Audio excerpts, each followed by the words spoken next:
On nous demande de montrer que les nombres suivants sont égaux, les quotients suivants sont égaux. 12 quinzièmes et moins 4 sur moins 5, 81 sur moins 72 et moins 9 sur 8, 2 septièmes et 14 49e, 13 19e et 91 sur 133. Nous allons montrer l'égalité des quotients en utilisant les différentes méthodes à notre disposition pour nous entraîner à utiliser ces méthodes. D'abord 12 quinzièmes et moins 4 sur moins 5. On voit que si l'on divise 12 par 3, on obtient 4, et si l'on divise 15 par 3, on obtient 5.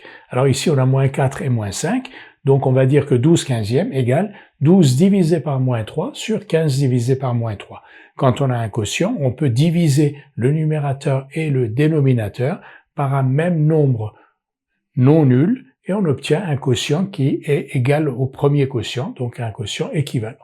12 quinzièmes est donc égal à 12 divisé par moins 3 sur 15 divisé par moins 3. 12 divisé par moins 3, c'est moins 4. Pourquoi?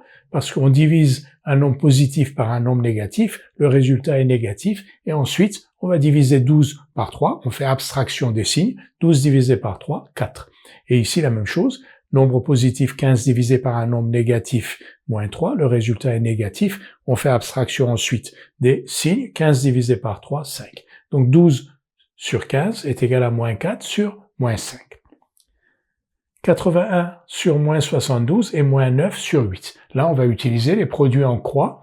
On va donc calculer le produit 81 fois 8. 81 fois 8, ça fait 648.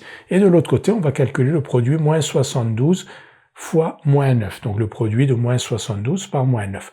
Moins 72 par moins 9 est égal à 648. Donc on obtient le même nombre ici et là. Les deux quotients sont donc égaux d'après la propriété d'égalité des produits en croix. 2 septièmes et 14 49e. On voit ici qu'en multipliant 2 par 7, on obtient 14. En multipliant 7 par 7, on obtient 49. Donc on va dire 2 sur 7 est égal à 2 fois 7 sur 7 fois 7.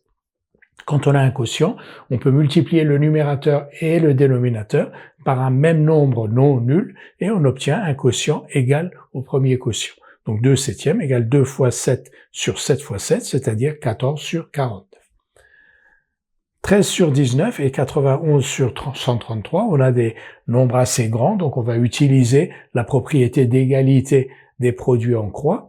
On va donc calculer d'une part 13 fois 133, qui est égal à 1729, et d'autre part 19 fois 91, qui est aussi égal à 1729. Donc par égalité des produits en croix, les deux quotients sont égaux.